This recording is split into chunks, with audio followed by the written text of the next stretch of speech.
Hi, Doug Bear from Douglas Tackle World here in the Gold Coast for the 17th and 18th of July 2021 to talk about the estuary fishing this weekend. This weekend we got a little bit of westerly wind, so I'll start with the beaches. So the beaches will be good, anywhere from sort of top of Estuary. If the swell's not too big, sort of less than a metre or a metre, which it does quite often do when there's a westerly wind at the start of the westerly wind, when it, after 2 or 3 days of westerly kicks back in, we get ugly big seas. But for now, it might be right. I would definitely be spinning lures, chasing tailor with this type of fella, like that. They're really good. Or anything that's around about sort of that 50 gram in size and casting out onto the beach, either from a boat or from the beach out into the surf, and spinning sort of from around early morning to whenever you want. Actually, they're there all day. They just tend to feed in the gutters depending on the tide and that as well. But the top end of around jumping pin area, extremely good. On the surf beach opposite sort of tipplers and Kurrajee, all the way down to the bottom, very good fishing as well. Along the beaches, I'll be definitely trying in the afternoon, Saturday night, Sunday night. Sunday night looks like it's going to be really nice, so not too much swell, not too much wind apparently, and fishing the beaches around Narrowneck and around Phillip Park at SeaWorld, opposite SeaWorld, maybe down to Mermaid Beach, and further south down around Tweed. So just remember, I don't know if there's a border closure on Saturday. You need to check on that one too, by the way. But definitely, if there's not, that might be the go down that way. So spin for tailor. There's plenty of whiting and dart and bream on the beach as well. So if you want to chuck some yabbies out or worms and fish during the day, with a little swell, probably worth a go as well. Water's beautiful and clear and fantastic. So in the Broadwater itself though, and jumping pin area, flathead. It's flathead time. So the flatheads are on. There's a few big ones around that 70, 80 centimetre size getting caught now, but predominantly there's still that high 30s to 55 centimetre size, which is still nice eating. Make sure you don't keep them under 40 though, because it's illegal. So 40 to 75 is their limit, okay, to keep. I'll be doing two things. One is on the high tide, or actually on the low tide, start in the morning. The low tide and the first to run in tide is a great time to get flatties. They're on the edge of the bank, wherever you can find where there's a little drain that comes out off the flattened sandbank on the low tide, and the water starts to gush in there as the tide comes in and fills up the bank behind that little crest at the edge of the water. The flatties will be lined up like a big servo station, lined up to go and get their fuel, which is feeding. So you just get there and you cut them off at the pass and you cast lures at that entrance. I'd be casting vibes, this type of thing here. This Samaki vibes kick butt in that sort of size, or the smaller size. You can see that. Orange, I love orange colours. I love pinky yellow sort of colours. Like this type of thing here. They're really, really good. And you just cast up onto the edge of the shoreline and just hop it back and let it fall, swim back down. It actually swims back down, let it fall, free fall, take up the slack, lift it again, drop it back down again. You can also just do a little lift and a little roll and it'll sort of swim down like an injured fish.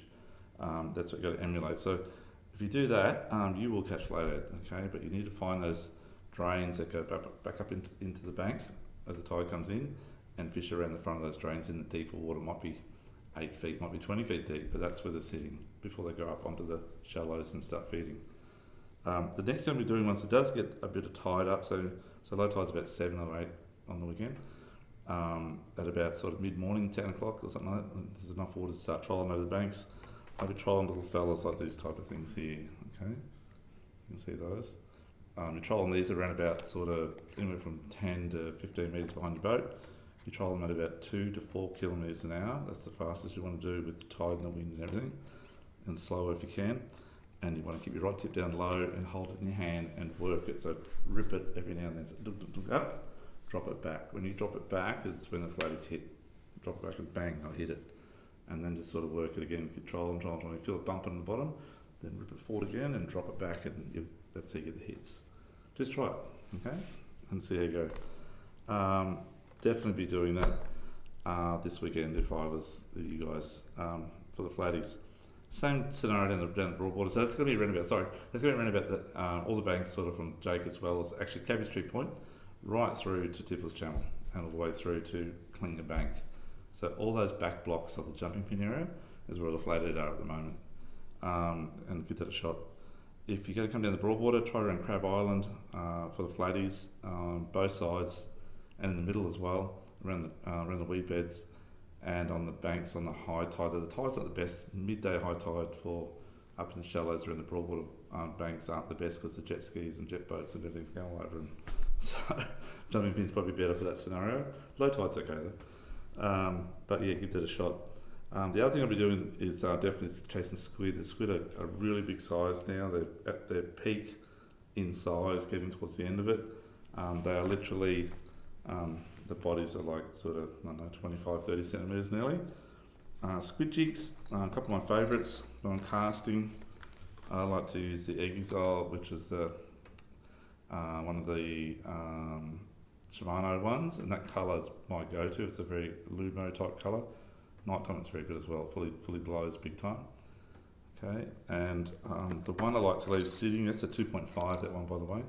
The one I like to leave sitting in my rod holder, which is positioned down fairly flat to the water when I'm drifting, and a very light tip, and the drag's set very light, so they can just hook themselves as drag on the bottom. What I have been doing recently, just experimenting, is running a little paternoster type rig, so with a swivel, 3-way swivel. So I'm using a 4 to 6 ounce sinker on the bottom, which drags on the bottom. I come up about 1 metre, and then I run about a 5 to 700 mil leader behind that, about 700 millilitres, and I tie my squid jig off that, so that's on a 3-way swivel on 12 pound fluorocarbon. And that fella there's it rattles, so there's plenty of attraction for it, plus it's super Lumo. It's an ingot jig, and it works really, really well. So give that a shot as well, folks. Just try that method. That's like your silent assassin, so you'll work with the squid jig the whole time, and that one's doing all the work for you, just sitting in the rod holder. And other than that, a few whiting at the river, around the council chambers at night time. The tides this weekend, not the best for it. Next weekend's actually better. And a few bream in that in the seaway, and the odd snapper in the seaway as well, and the odd jewie.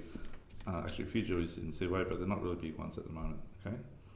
And give that a shot and see how you go, and good luck on the weekend. Thank you. Take a bit, Bye.